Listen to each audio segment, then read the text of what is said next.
Замъкът Дракула. От векове той е дом на династия зловещи патоци и вампири.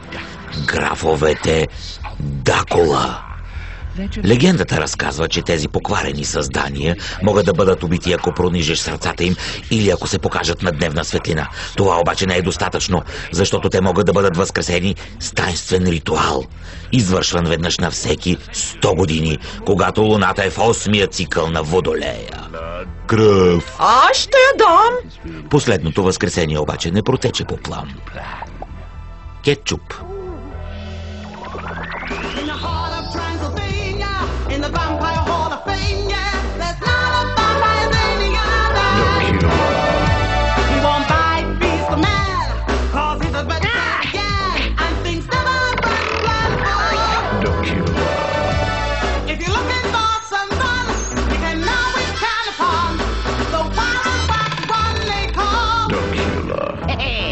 Граф Дракула!